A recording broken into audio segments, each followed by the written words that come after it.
Hey guys, welcome to this week's Top 10 episode. This week we're going to count down the top 10 facts about the Fallout series. Starting with number 10, the cars in Fallout 3 are based on the Ford Nucleon, which is a concept car designed in the 1950s, which was supposed to run on a nuclear generator. I don't know about you, but I think that's a pretty goddamn stupid idea to put a nuclear generator in a car. Yeah, that's pretty dumb. I mean, when I was playing Fallout 3, I would shoot the cars and they would explode so huge. I didn't even know the reason why they did that. But now you know. But now I know. Which brings us to number 9. In Fallout New Vegas, if you set your intelligence low enough, the game will give you special lines of dialogue that only a caveman would say, making for some extremely funny commentary. Ugh, me use gun, shoot you in Vegas. I was actually watching a video last night of the caveman, and the lines were not just like sometimes, like you could actually pick out of like so many different options, like me no dumb, me grab this. I was like, what? They actually added this in the game. Yeah. Number 8. In the early development stages of Fallout 3, developers actually implemented a surgery minigame which you would have to patch up wounds sustained in the wasteland.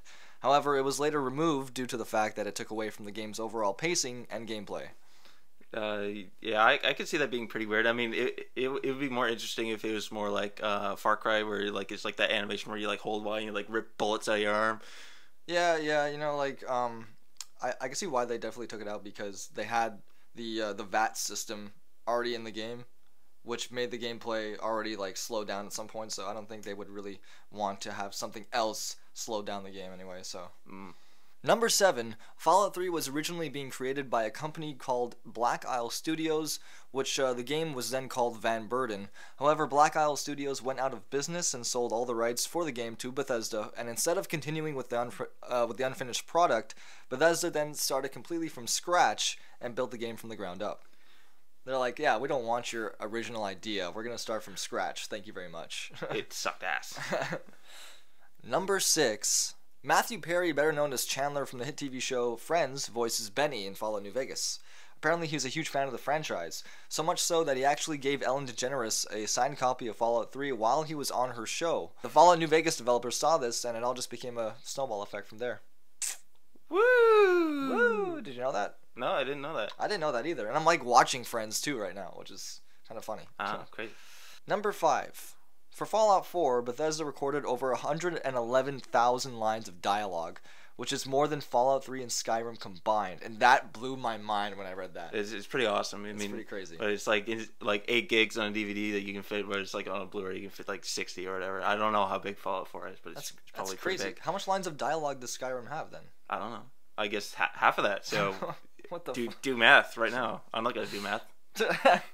Number 4. Some of those 111,000 lines of dialogue are devoted to the ability for Codsworth to say a large list of names. Close to 1,000 names were recorded so that Codsworth would be most likely able to say your name, even if your name was Bacon or Boobies. Yeah. Yeah, that's because crazy. I was like looking through the list, and you like you can find your own name, you can find like a bunch of like kind of obscure ones, and you can find like Bacon, Boobies, or like Badass, and there's Really? like some like weird ones in there. They're just like, I wonder how much fun they had in there. They're just like, okay, so just start spouting off names, and you could just come up with something. So I could literally call myself Bacon, and Codsworth would call me Bacon. Yes. That's crazy. Number 3. Initially, Fallout 3 was banned from Australia for the use of morphine in the game.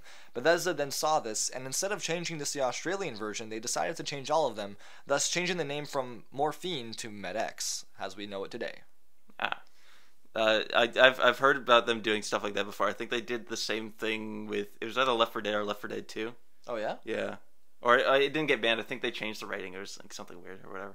Oh yeah, well, okay. That makes sense. Number 2, the mobile game Fallout Shelter, which was released the same day it was announced, became the 3rd highest grossing game in the iOS App Store, and 2 weeks later it had generated $5.1 million in microtransaction sales. I remember the day it came out, because they're just like, oh, well, Fallout 4 is coming, don't worry. It's like, here's some stuff. We haven't talked about it before, but Fallout 4 is coming. Oh, and by the way, we just developed this new mobile game, and it's out right now. Mic drop, boom. What the hell? Like, $5.1 million? Yeah. That's crazy. Yeah. That's like, it's insane. It is. Number 1.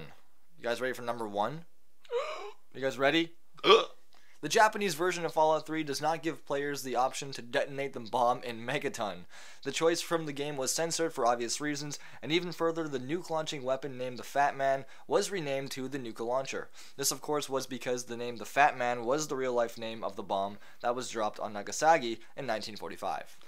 I guess it kind of makes sense. You don't want to be too offensive. It's kind of like the like when you play Wolfenstein in Germany, it can't be Nazis. It's got to be something else because that type of thing. Did you, when you played Fallout 3, did you blow up the bomb in Megaton? You know what? I don't even remember. It was so long ago. But I think I saved Megaton because even when I play video games, I'm a very peaceful person. I play them as like I'm playing real life simulation. I do not do things I would do not do things I would not do in real life. I got pissed off trying to disarm it and then blew it up.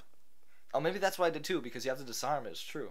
Maybe I just got fed up and blew it up to myself then. Yeah. Anyway, this has been Top 10 Facts about Fallout.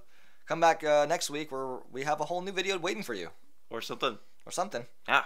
Subscribe. Woo! Much better now, huh? Listen, after breakfast, I was thinking we could head to the park for a bit. Weather should hold up.